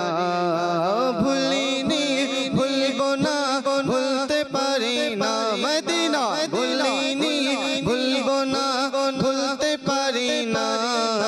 সব ভুলিব কিন্তু তোমায় ভুলতে পারি না। আপনাদের অনুরোধের কালামগুলো শুনতেছিলাম। আল্লাহ পাক কবুল করে নিক, এভাবে করে সবসময় সাথে থাকবেন। আমরাও আপনাদের অনুরোধগুলো পূরণ করার চেষ্টা করব। আলোচনা শুনছিলাম ধৈর্য নিয়ে। অধৈর্যেরও একটা টপিক কিন্তু রয়ে যায়, আর এ নিয়েও অনেক আলোচনা কোরআন ও হাদিসের মধ্যে এসেছে। অধৈর্য, আপনি অধৈর্য হয়ে যাবেন, একটা সময় আপনার চাকরিটাই চলে যাবে। অধৈর্য ব্যক্তিদেরকে কখনো কোনো কোম্পানি রাখতে চায় না। শুরুতেই বলবে আরে ইয়ার এর তো ধৈর্যই নেই। আর আপনি যখন জব করবেন, চাকরি করবেন, আপনাকে ধৈর্য ধারণ করতে হবে। অনেক সময় বসের কথা শুনতে হবে, অনেক সময় কাজে ভুল করলে দুই কথা শুনতে হবে, অনেক সময় এমনিতেই শুনতে হবে। আর যদি আপনি ধৈর্য ধারণ করতে না পারেন তো হয়তো বা 1 মাস 2 মাস টিকবেন চাকরিতে, এরপরে অটোমেটিকলি আপনাকে না করে দিবে। আচ্ছা, অধৈর্য ব্যক্তিরা সন্তানের হালকা পাতলা দুষ্টমি এগুলো মানতে পারে না, তখন সন্তানরা বিরক্ত হয়, বাবার কাছে যায় না, তখন বাবা আর সন্তানের যে সম্পর্ক এটা থাকে না, নষ্ট হয়ে যায়। আচ্ছা, অধৈর্য ব্যক্তির এমন একটা সময় আসে, মানে তালাকের মতন এই জঘন্য কাজও তাদের দ্বারা হয়, যে অধৈর্য হয়ে গেছে, অধৈর্য হয়ে যায় মানুষ। এরপরে অধৈর্য ব্যক্তিরা না মা বাবার কাছে শান্তি, অর্থাৎ মা বাবার সাথে মিলে থাকতে পারে, অধৈর্য ব্যক্তিরা না স্ত্রীর সাথে সংসার করতে পারে, অধৈর্য ব্যক্তিরা না সন্তানের কাছে ভালো পিতা হতে পারে, অধৈর্য ব্যক্তিরা সমাজের মধ্যে প্রতিষ্ঠিত হতে পারে, অধৈর্য ব্যক্তিরা রাষ্ট্রের কোনো একজন ভালো ব্যক্তি হতে পারে না। আর অধৈর্য ব্যক্তিরা তো আল্লাহ তার রাসূলের কাছেও প্রিয় না। আর অধৈর্যের কারণে কতই না দুর্ঘটনা ঘটছে সমাজের মধ্যে। একজন ড্রাইভারের ঘটনা মোতালিব ভাই, অধৈর্য যখন সে হয়ে যায়, তখন অধৈর্যের কারণে গাড়ি এদিকে মারে, কখনো ওদিকে মারে, কখনো ছোট গাড়ির সাথে লাগিয়ে দেয়, বড় গাড়ির সাথে লাগিয়ে দেয়, একটা সময় গিয়ে যাত্রীদের সাথে দুর্ব্যবহার করে, একটা সময় গিয়ে সুপারভাইজারের সাথে দুর্ব্যবহার করে, একটা সময় গিয়ে কন্ট্রাক্টরের সাথে দুর্ব্যবহার করে, একটা সময় গিয়ে মালিক পক্ষের সাথে, একটা ড্রাইভার শেষ পর্যন্ত ওকে কেউ আর কোনো কাজেই রাখতে চান। এই যে অধৈর্য, কখনো সফলতা আসতে পারে না। অধৈর্যের মধ্যে ব্যর্থতাই ব্যর্থতা। কখনোই কোনো ব্যক্তি বলতে পারবে না যে আমি অধৈর্য ব্যক্তিকে সফল হতে দেখছি, তাই না? জি, ওই ব্যক্তিদেরকে দেওয়া হয় যারা ধৈর্যশীল এবং যারা কথা বলার সময় খুব সাবধানে কথা বলে। কেউ হয়তো আপনি যখন বড় পর্যায়ে থাকবেন, আপনাকে নানা মানুষ নানা বিষয়ে কটাক্ষ করবে, নানা বিষয়ে বলবে, আপনি বলতে পারবেন না। আপনার মুখে তালা থাকতে হবে যে আমি কথা বলবো, সেটা বুঝে শুনে কথা বলবো, দেশ রাষ্ট্রের কল্যাণ করো। আপনি বিভিন্ন উদাহরণ দিয়েছেন মাশাআল্লাহ, একবারে অর্থাৎ সংক্ষিপ্তে সামারি অনেকগুলো চলে এসেছে যে আসলে অধৈর্য হলে পরে কত ধরনের ক্ষতি রয়েছে। উন্নতি আসলে অধৈর্যের মধ্যে পাওয়া যায় না। আপনি যদি সফলতা পেতে চান, উন্নতি পেতে চান, তাহলে আপনাকে ধৈর্য ধারণ করতে হবে। সমাজের সবাই তখন বলবে যে ছেলেটা ধৈর্যশীল। আর আমি একটা অভিজ্ঞতার কথা বলি, একটা ফ্যামিলির সাথে আছে, ফ্যামিলির মধ্যে প্রায় একটু অধৈর্যের একটা ভাব রয়েছে। তাদেরই একজনের সাথে সফর করি। তো সে সফর করার পর গাড়িতে ওঠার পরই কোনো একজন ব্যক্তি বলে যে ভাই এটা এভাবে না করে এভাবে বলে। তো সে ওই লোককে একদম ঝাড়ি যে আপনি বেশি জানেন, আপনার কাছে আমি গিয়েছি। তো বললাম আমি তো কিছুই বললাম না, আমি তো আপনাকে পরামর্শ দিয়েছি না। তখন আমি আবার ওই ব্যক্তিকে আমার বোঝাতে হলো যে একটু করেন, তো বয়স কম এই জন্য বলে ফেলেছে, তো এটা এরকম হবে না, তো নয়তো ঝগড়া লেগে যেত। আসলে আপনাকে ধৈর্য ধারণ করতে হবে। আপনি যদি মানুষের চোখে ভালো হতে চান এবং কোনো জায়গায় আপনি স্থিতিশীল পেতে চান, যে আমি এই জায়গায় স্থিতিশীলতার সাথে থাকতে চাই, এবং জীবনেও যদি কেউ স্থিতিশীলতা চায় তাহলে ধৈর্য ধারণ করতে হবে। আপনি সবকিছু আমার মন মতো হবে এটা তো পসিবল কখনোই না, তাই না? একজন মানুষ যখন মাস্টার্স কমপ্লিট করে, কতটা বছর তাকে লেখাপড়া একাগ্রতার সাথে চালিয়ে যেতে হয়, তাই না? এই ধৈর্যের ফলাফল সে 28 বছর 30 বছর পরে সে ভোগ করা শুরু করে। একজন মানুষ যখন মুফতি হয়, ইফতা করে, তখন তাকে কত ধৈর্য ধারণ করার পরে সেই কোর্সটাকে তাকে কমপ্লিট করতে হয়। একজন মানুষ যখন হাফিজ হয়, কারো জীবনে 8 বছর লেগে যায়, কারো জীবনে 5 বছর লেগে যায়, হয়তো এর চাইতেও বেশি কারো জীবনে লেগে যায়, কিন্তু একাগ্রতার সাথে, ইখলাসের সাথে, আন্তরিকতার সাথে, ধৈর্যের সাথে এই দিনটা তাকে পার করতে হয়। এরপরে সে গিয়ে হাফিজে কোরআন হতে পারে। একজন মানুষ প্রতিষ্ঠিত হয় সমাজের মধ্যে কখন? ধৈর্য ধারণ করতে করতে, ছোট থেকে ধীরে ধীরে বড় হতে হতে এরপরে গিয়ে সে কি হয়? প্রতিষ্ঠিত হতে পারে, তাই না? এরপরে শত শত মানুষ তাকে ফলো করে, কিন্তু একদিনে তো হয়নি। ধৈর্য ধারণ করে ধীরে ধীরে ধীরে ধীরে, তারপরে তাকে মানুষ জানছে, চিনছে, সে প্রতিষ্ঠিত হয়েছে। যদি এই এতটুকু যাওয়ার আগেই যদি আমি অধৈর্য হয়ে যাই, তাহলে তো কখনোই পারবো না। পৃথিবীতে হয়তো এমন মানুষ পাবেনই না যে সফল হয়েছে কিন্তু ধৈর্য ধরেনি। সফল হয়েছে, তার কাছে বিপদ আসেনি, তো বিপদ এসেছে, ধৈর্য ধরেছে, তখনই সফলতা এসেছে। এবং আল্লাহ তাআলা কোরআন মাজিদে বলছেন যে কল্যাণ তাদের মধ্যে, তারাই কল্যাণ পেয়েছে, তারাই কল্যাণ পাবে যারা হকের কথা বলবে এবং ধৈর্য ধরবে। হকের কথা বলতে প্রত্যেকটা দায়ী যারা দিনের দাওয়াতের কাজ করেন এবং আল্লাহ মানুষদেরকে বুঝান, তাদেরকেও আল্লাহ তাআলা কিসের জন্য বলেছেন? যে তারা কি করবে? হকের কথা বলবে এবং সবর করবে। আল্লাহ তাআলা সূরা আসরের মধ্যে বলছেন, জামানার কসম যে নিশ্চয়ই প্রত্যেকটি মানুষ ক্ষতির মধ্যে রয়েছে। এরপর আল্লাহ বলছেন, ইল্লাল্লাযীনা আমানু, তারা ব্যতীত যারা ঈমান এনেছে, ওয়া আমিলুস সালিহা, এবং যারা নেক আমল করেছে, ওয়া তাওয়াসাউ বিল হক, যারা হকের উপদেশ দিয়েছে, হকের উপর ছিল, হকের কথা বলেছে, এবং যারা সবর করেছে। যখন আপনি হকের কথা বলবেন, নেকির দাওয়াত দিবেন, তো আপনার উপর নানান ধরনের বিপদ আপদ আসবে, তখন আপনাকে সবর করা, ধৈর্য ধরা। যারাই সবর করেছে, ধৈর্য ধরেছে, আল্লাহ তাআলা তাদেরকে বলেছেন তারা কল্যাণের মধ্যে রয়েছে, তারা ব্যতীত সবাই ক্ষতির মধ্যে রয়েছে। আল্লাহ সুবহানাল্লাহ। শেষ মুহূর্তে চমৎকার একটি আয়াত এবং একটি সূরার কয়েকটি আয়াত, কিছু অংশ শুনলাম এবং এর তর্জমাও শুনলাম। আল্লাহ তাবারাক ওয়া তাআলা আমাদেরকে ধৈর্যশীলদের অন্তর্ভুক্ত করে দিক। তর্ক বিতর্ক বা বিপদ বা ছোটোখাটো অসুবিধা মানুষের জীবনে থাকবেই, আর বিপদ আপদ ছাড়া ওটা তো আর জীবন হলো না। তখন আপনি মানে সূর্যের অর্থাৎ এক পাশটাই দেখলেন, দ্বিতীয় পাশ আর আপনি দেখলেন না। একটা পয়সা টাকার এক পিঠ দেখলেন, আপনি দ্বিতীয় সাইড আপনি আর দেখলেন না, যদি মানুষের জীবনে বিপদই না আসে। তো ধৈর্য ধারণ করতে হবে, সাহস রাখতে হবে এবং পথ সামনের দিকে অগ্রসর হতে হবে। আল্লাহ তাআলা আমাদেরকে বোঝার তৌফিক দিক। আগামী পর্বে আবারও নতুন কোনো বিষয় নিয়ে উপস্থিত হওয়ার চেষ্টা করব। ততক্ষণ মাদানী চ্যানেলের সাথেই থাকুন। আসুন আমরা দাঁড়িয়ে সালাতু সালাম পাঠ করি। নবী সালাম আলাইকা ইয়া রাসূল সালাম আলাইকা ইয়া হাবিব সালাম আলাইকা সালাওয়াতুল্লাহ আলাইকা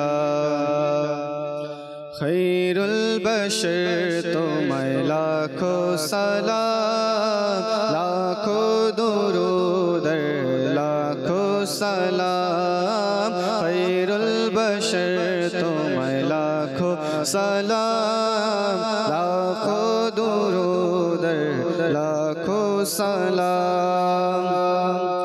জিনার ফেরেশতা তোমার গোলাম, সবারই উর্ধে তোমারই নাম। জিনার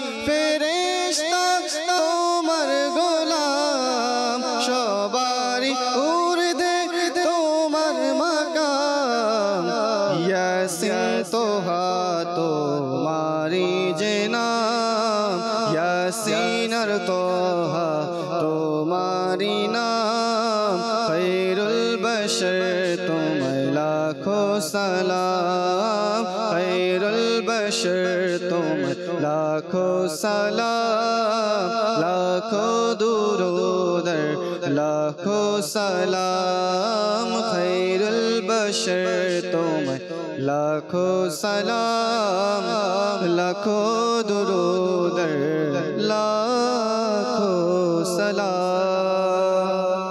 আসসালাতু ওয়াসসালামু আলাইকা ইয়া রাসূলুল্লাহ, আসসালাতু ওয়াসসালামু আলাইকা ইয়া হাবিবাল্লাহ, সুবহানাকাল্লাহুম্মা ওয়া বিহামদিকা লা ইলাহা ইল্লা আনতা আস্তাগফিরুকা ওয়া আতুবু ইলাইক, সুবহানাকাল্লাহুম্মা ওয়া বিহামদিকা লা ইলাহা ইল্লা আনতা আস্তাগফিরুকা ওয়া আতুবু ইলাইক, সুবহানাকাল্লাহুম্মা ওয়া বিহামদিকা লা ইলাহা ইল্লা আনতা আস্তাগফিরুকা ওয়া আতুবু ইলাইক। আসসালাতু ওয়াসসালামু আলাইকা নবিয়াল্লাহ ওয়া আলা আলিকা ওয়া আসহাবিকা ইয়া নূরাল্লাহ, লা ইলাহা ইল্লাল্লাহু মুহাম্মাদুর রাসূলুল্লাহ সাল্লাল্লাহু তাআলা আলাইহি ওয়াসাল্লাম। রহমত পূর্ণ হোক প্রভাত আমার, তাহাজ্জুদ আর ফজরের অভ্যাস আছে যার, রহমত পূর্ণ প্রভাত হয় তার।